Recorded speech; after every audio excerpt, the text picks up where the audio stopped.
Welcome to Pratap classes. दोस्तों, Pratap classes के YouTube channel पर आपका स्वागत है। आज है 6 फरवरी 2026 और 6 फरवरी 2026 के जितने भी इंडिया और वर्ल्ड के जो करंट अफेयर्स के क्वेश्चन बनते हैं आज उनका अपने डिस्कशन करेंगे। पूरा वीडियो ध्यान से देखना और लास्ट में आपसे क्वेश्चन पूछूंगा जिनके जवाब आपको कमेंट बॉक्स में देना होगा। आज अपने पढ़ेंगे दुनिया का पहला निजी अंतरिक्ष स्टेशन हेवन 1 अंतर्राष्ट्रीय ओलंपिक समिति की पहली महिला सदस्य के रूप में कौन नियुक्त हुई है। और इसके अलावा हम पढ़ेंगे दलहन कॉन्फ्रेंस का आयोजन 7 फरवरी 2026 को मध्य प्रदेश में आयोजित किया जाएगा। इनकी आज हम चर्चा करेंगे पूरे लेटेस्ट न्यूज़ के साथ में। डेली आपको सुबह ये 8 बजे ये करंट अफेयर्स की क्लास आपको मिलती है। जो भी साथी bank, UPSC, SSCD, RAS, railway, first grade, SA exam, वनपाल, यूआरओ, कोई भी एग्जाम हो, एलडीसी का एग्जाम हो, इन सभी एग्जाम के लिए डेली आपको सुबह ये 15 से 16 मिनट की क्लास आपको मिलती रहेगी कंटिन्यू। तो सभी साथी एक बार करेंगे सेशन को लाइक शेयर। सभी साथियों को प्यार भरा नमस्कार, गुड मॉर्निंग। तो सबसे पहले हमने 5 फरवरी को क्या पढ़ा था उन क्वेश्चनों को एक बार करेंगे रिविजन। देखिए, भारत और किर्गिस्तान के बीच संयुक्त सैन्य अभ्यास खंजर का 13वां संस्करण कब और कहां आयोजित किया जा रहा है। तो 4 से 17 फरवरी 2026 असम के अंदर। डीआरडीओ ने सॉलिड फ्यूड डिटेक्टेड रैमजेट तकनीक का सफल प्रदर्शन कब और कहां किया। 3 फरवरी को चांदीपुर तट उड़ीसा से। मणिपुर के नए मुख्यमंत्री कौन बने हैं। युमनाम खेमचंद सिंह बन चुके हैं। और मणिपुर के अंदर आपको पता है राष्ट्रपति शासन भी हट चुका है। पीएम मित्र योजना के अंतर्गत कुल कितने पार्क स्थापित किए जाएंगे। तो ये किए जाएंगे 7। विश्व सरकार शिखर सम्मेलन 2026 का उद्घाटन शेपिंग फ्यूचर गवर्नमेंट्स थीम के तहत कहां पे हुआ है। दुबई में। भारत के पहले सहकारिता आधारित ride hailing platform Bharat taxi का शुभारंभ किया हमारे गृह मंत्री अमित शाह जी ने। पारादीप पोर्ट अथॉरिटी को किस पुरस्कार से सम्मानित किया गया। स्वच्छता पखवाड़ा पुरस्कार 2025 से। तो ये थे कल के क्वेश्चनों का रिवाइज हमने कर लिया। ये राष्ट्रीय अंतर्राष्ट्रीय करंट अफेयर्स की टेस्ट सीरीज है ऑल इन वन के नाम से। इसमें डेली क्लास का टेस्ट और डेली पीडीएफ वही मिलती है जो आपको मैं यहाँ पे पढ़ा रहा हूँ। ये पीडीएफ आपको ऐप के अंदर मिल जाती है। वीकली टेस्ट मिल गया, मंथली टेस्ट मिल गया जनवरी महीने का, और जनवरी महीने की मंथली पीडीएफ आपको मिल चुकी है। तो इसमें टेस्ट मिलेगा आपको 31 दिसंबर 2026 तक। जरूर आप ये ज्वाइन करें प्रताप क्लासेस का एप्लीकेशन डाउनलोड करके। इसके अलावा हमारी फर्स्ट ग्रेड की करंट अफेयर्स की टेस्ट सीरीज चल रही है, एसआई की करंट की है, एलडीसी की चल रही है, सीएटी की चल रही है। ये सभी अपनी करंट अफेयर्स की टेस्ट सीरीज है, तो आप ले सकते हो। अब करते हैं स्टार्ट आज की क्लास। सभी साथी एक बार करेंगे सेशन को लाइक और शेयर। तो आज की क्लास का पहला क्वेश्चन आपके सामने।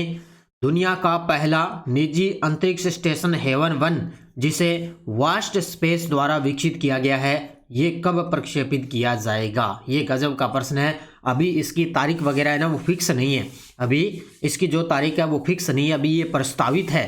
तो दुनिया का पहला निजी अंतरिक्ष स्टेशन हेवन 1, इसका नाम है हेवन 1 जिसे वास्ट स्पेस द्वारा विकसित किया गया, ये कब प्रस्तावित है। 2027 के अंदर। कब प्रस्तावित है ये देखो आपके सामने तस्वीर के अंदर है। अभी इसकी तारीख वगैरह कोई फिक्स नहीं है, लेकिन ये प्रस्तावित है अभी 2027 के अंदर इसको प्रक्षेपित किया जाएगा। तो ये दुनिया का पहला निजी अंतरिक्ष स्टेशन है जिसका नाम है हेवन 1।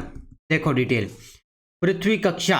अब इसकी पृथ्वी कक्षा 2 दशकों तक सरकारी वर्चस्व के बाद अब अंतरिक्ष क्षेत्र के अंदर बदलाव आ रहा है। यहाँ पे दुनिया का पहला निजी अंतरिक्ष स्टेशन हेवन 1 को जिसे वास्ट स्पेस द्वारा विकसित किया जा रहा है। तो दुनिया का पहला ये निजी अंतरिक्ष स्टेशन है हेवन 1 है, और ये जो वास्ट स्पेस है उसके द्वारा इसका विकसित किया जा रहा है। हेवन 1 को 2027 में स्पेस एक्स के फॉल्कन 9 रॉकेट के माध्यम से पृथ्वी की कक्षा के अंदर प्रक्षेपित किया जाएगा। तो ये देखो ये कहा ना पृथ्वी कक्षा, यानी कि 2 दशक बाद एक अंतरिक्ष के अंदर बड़ा बदलाव आ रहा है। तो ये स्पेस एक्स के फॉल्कन 9 रॉकेट के माध्यम से पृथ्वी की कक्षा में प्रक्षेपित किया जाएगा। ये विशाल और बहु मॉड्यूल वाले आईएसएस के विपरीत दुनिया का पहला निजी अंतरिक्ष स्टेशन हेवन 1 है। ये compact single launch orbital outpost के रूप में इसको डिजाइन किया गया। ये भी इस प्रकार की पढ़ लेना, क्योंकि आजकल क्या आपको थोड़ा सा कथन वाला ये गहराई से प्रश्न आ गया, तो यहाँ से आपको ये क्वेश्चन देखने को मिलेगा। तो सबसे पहले आपको ये याद रखना है भी किसके द्वारा इसको जो विकसित किया गया, तो ये वास्ट स्पेस द्वारा इसको विकसित किया गया। तो 2027 के अंदर ये प्रस्तावित है। भारतीय रेलवे ने भारत की पहली LNG diesel fuel cell DEMU train को किस स्टेशन से परिचालित किया है? ये देखो आपके सामने तस्वीर के अंदर, ये है भारत की पहली LNG डीजल फ्यूल यानी कि DEMU ट्रेन है, उसको किस स्टेशन से परिचालित किया गया? तो ये किया गया है अहमदाबाद साबरमती स्टेशन से। ये देखो आपके सामने तस्वीर के अंदर। इसका मतलब ये है, ये जो ट्रेन है ना, ये प्रदूषण कम करने की दिशा में एक महत्वपूर्ण कदम है। ये क्या है, तरलीकरण जो प्राकृतिक गैस का उपयोग है उस डीजल के मुकाबले ये पर्यावरण के लिए अधिक स्वच्छ रहेगा। तो ये क्या है, डीजल के मुकाबले तरलीकरण प्राकृतिक गैस पर आधारित रहेगी। तो इसकी शुरुआत है अहमदाबाद साबरमती रेलवे स्टेशन से हो चुकी है।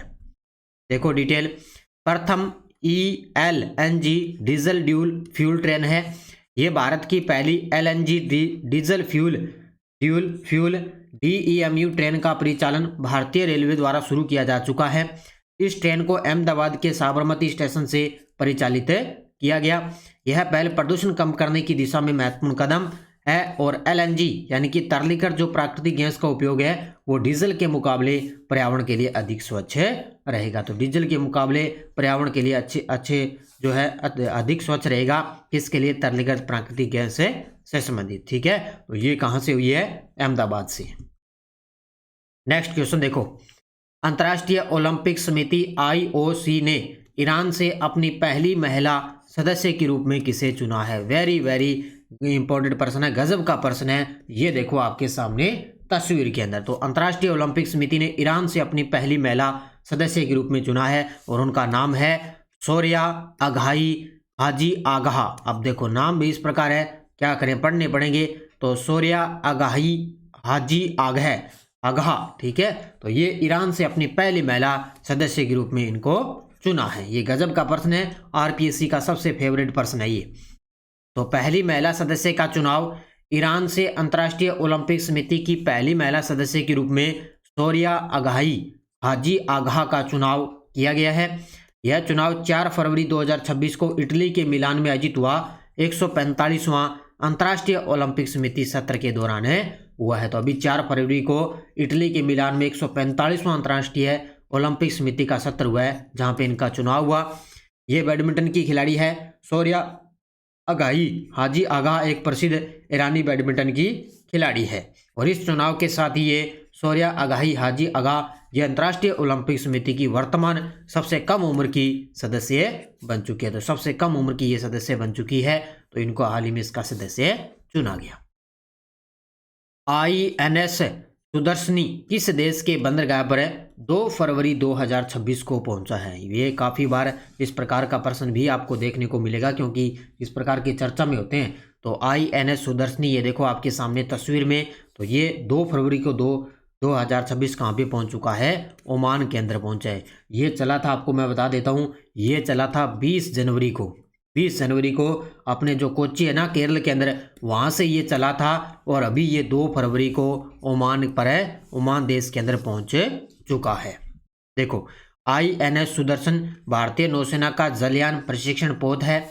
लोकायन 26 INS सुदर्शन की ऐतिहासिक अंतर महासागरीय यात्रा का नाम है। यानी कि इसने जो ये यात्रा करी है ना INS सुदर्शन ने, इस यात्रा का नाम क्या है? लोकायन 26।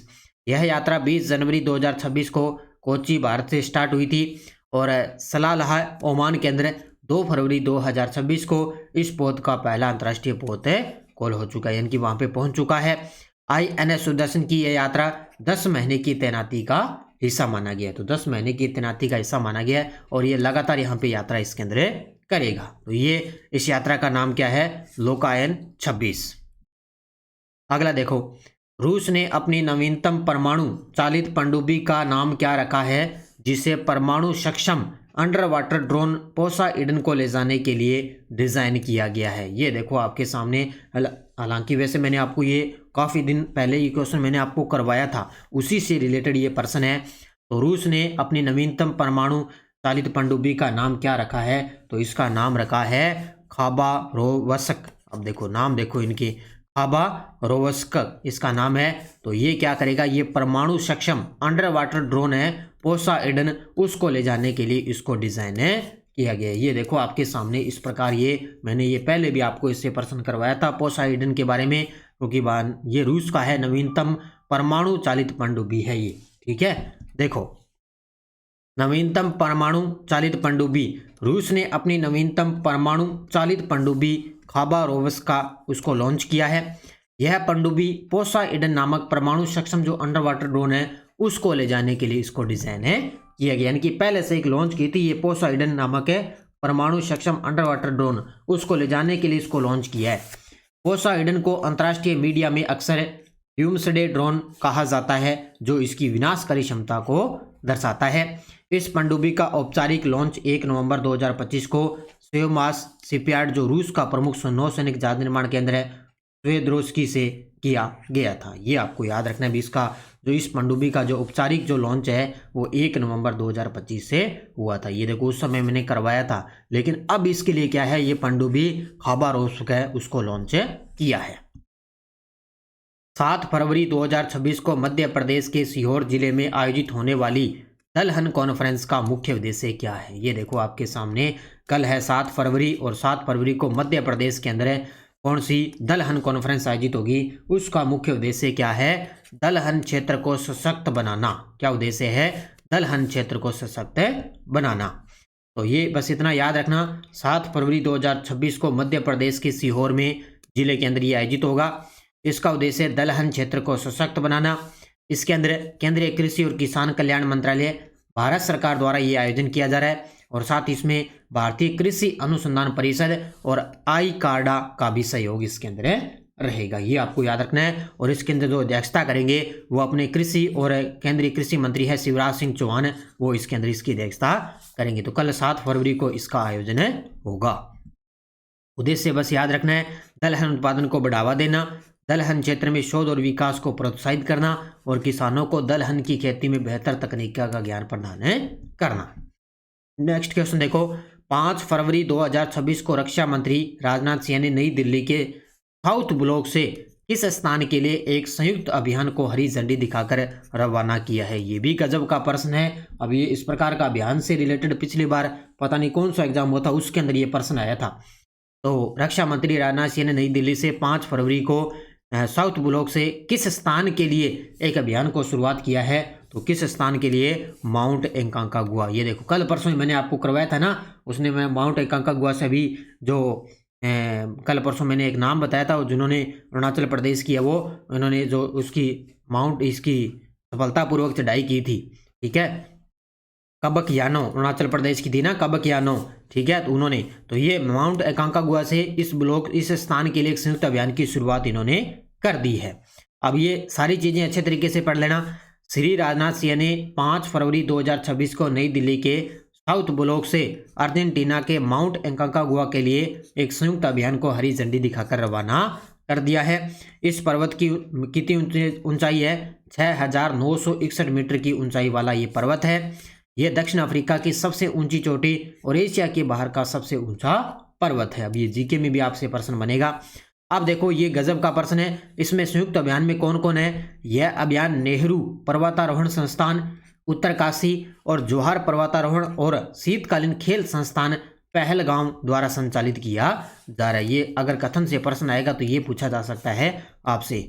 इसके अलावा इस दल के अंदर सदस्य कौन कौन रहेंगे, कर्नल हेमचंद्र सिंह प्रशिक्षक रहेंगे, कैप्टन जी संतोष कुमार, श्री दीप बहादुर शाही, श्री विनोद गुसैन, नायब सिपाही भूपेंद्र सिंह और हवलदार रमेश कुमार। ये इसके अंदर है, इस दल के अंदर ये सदस्य शामिल रहेंगे। अब एक आधा आरपीएससी इस प्रकार का प्रश्न दे देगी और ये पूछ लेगी इनमें से कौन सा शामिल नहीं था। अब ये आपके भाई याद रखने इस प्रकार के नाम, तभी मैंने आपको करवाए हैं और मुझे लग रहा है यहाँ से प्रश्न फिक्स है, भी छपेगा एग्जाम के अंदर। पहला यूरोपीय देश जिसने 16 वर्ष से कम उम्र के बच्चों के लिए सोशल मीडिया पर प्रतिबंध लगा दिया तो वो बन चुका है स्पेन देश। कौन सा बन चुका है। अब लगातार जितने भी देश है वो धीरे धीरे 16 वर्ष से कम उम्र के जो बच्चे हैं उनके लिए सोशल मीडिया पर प्रतिबंध लगा दिया, क्योंकि बहुत सारे छोटे छोटे बच्चे होते हैं ना, कोई 4 साल का है, कोई 5 साल का है, कोई 8 साल का है, वो सबसे ज़्यादा जो है अपने मोबाइल फ़ोन का यूज करते हैं, बहुत सारे गेम वगैरह देखते रहते हैं। तो स्पेन ने 16 वर्ष से कम उम्र के बच्चों के लिए सोशल मीडिया पर प्रतिबंध लगाने का ऐतिहासिक निर्णय लिया। ये स्पेन है वो ऑस्ट्रेलिया के बाद दुनिया का दूसरा देश बन गया जिसने 16 वर्ष से कम उम्र के बच्चों के लिए सोशल मीडिया पर प्रतिबंध लगाने का कदम है उठाया। तो ऑस्ट्रेलिया के बाद यूरोप का ये दुनिया का दूसरा देश है बन चुका है। इस निर्णय की आधिकारिक घोषणा स्पेन के प्रधानमंत्री पेड्रो सांचेज ने दुबई के अंदर आयोजित वर्ल्ड गवर्नेंस समिट के दौरान घोषणा की थी। अब याद रखना स्पेन के वर्तमान में प्रधानमंत्री है पेड्रो सांचेज। अब देखो आपके सामने वन लाइनर करंट। पहला है एलन मस्क 800 अरब डॉलर की संपत्ति के साथ दुनिया के पहले व्यक्ति बन चुके हैं। त्रिपुरा ग्रामीण बैंक ने भारत का पहला RRB सह ब्रांडेड रुपए क्रेडिट कार्ड लॉन्च किया है। राष्ट्रपति द्रौपदी जी मुर्मू ने 4 फरवरी 2026 उड़ीसा के रायंगापुर में महाराजा श्री रामचंद्र मंजा देव विश्वविद्यालय सूचना प्रौद्योगिकी परिसर का उद्घाटन किया।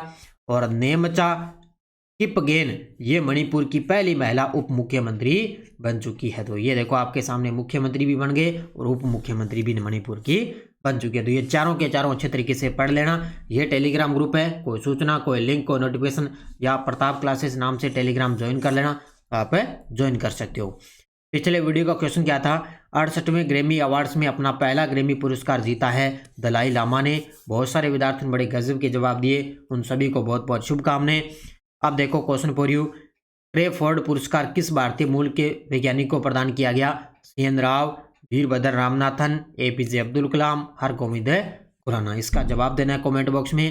अब यस्टरडे डोज क्या थी अपनी? उत्तरी अंडमान की सबसे ऊंची चोटी कौन सी है? वो है सैडल पीक। अब यहाँ से ये प्रश्न पढ़ ही लेना, रट लेना इनको अच्छे तरीके से। दक्षिणी अंडमान की सबसे ऊंची चोटी माउंट कोयोब, ग्रेट निकोबार की सबसे ऊंची चोटी माउंट थुलियर और मध्य अंडमान की सबसे ऊंची चोटी माउंट डियावोलो। तो ये इनकी चोटियों के नाम अलग अलग पढ़ लेना। भारत के किस क्षेत्र में उष्णकटिबंधीय आर्द्र सदाबहार वन पाए जाते हैं? पश्चिमी घाट के पश्चिमी क्षेत्र और उत्तरी पूर्वी भारत में और अंडमान और निकोबार है द्वीप समूह के अंदर ये उष्णकटिबंधीय आर्द्र सदाबहार वन पाए जाते हैं। तो बहुत सारे विद्यार्थियों ने देखे थे, मैंने इनके जवाब दिए थे। अब सभी साथी इन क्वेश्चनों को अगर नहीं आ रहे तो देख कर भी आप कमेंट बॉक्स के अंदर जवाब दोगे तो और भी चीज़ें आपके क्लियर हो जाएगी। अब देखो नेक्स्ट डोज, दक्षिणी प्रशांत महासागर के सीमावर्ती सागर कौन सा है? उसका नाम बताना है। आर्कटिक महासागर के सीमावर्ती सागर कौन सा है? उसका नाम बताना है। प्रशांत महासागर के सीमावर्ती सागर कौन सा है? उत्तरी प्रशांत महासागर के सीमावर्ती सागर कौन सा है?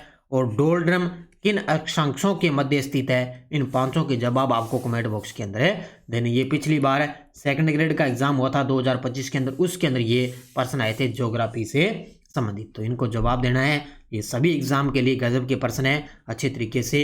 और ये अपनी स्कूल व्याख्याता की करंट अफेयर्स की टेस्ट सीरीज है, जरूर आप ये ज्वाइन कर लेना। इसमें राजस्थान की जनवरी महीने की PDF भी अपलोड हो चुकी है। LDC के अंदर भी अपलोड हो गया टेस्ट वगैरह, SI के अंदर भी PDF अपलोड होगी और CET के अंदर भी अपलोड हो चुकी है जनवरी। और इसमें राजस्थान की और इंडिया वर्ल्ड दोनों की अपलोड इसके अंदर हो चुकी है। तो सभी साथी ये ज्वाइन करें प्रताप क्लासेस का एप्लीकेशन डाउनलोड करके। सभी साथी करेंगे वीडियो को जाते जाते लाइक शेयर। ये थी आज की अपनी क्लास 6 फरवरी 2026 की। बस अच्छे तरीके से पढ़ो, मेहनत करो, निश्चित तौर से आपको सफलता मिलनी है। तो धन्यवाद। जय हिंद, जय भारत, जय राजस्थान।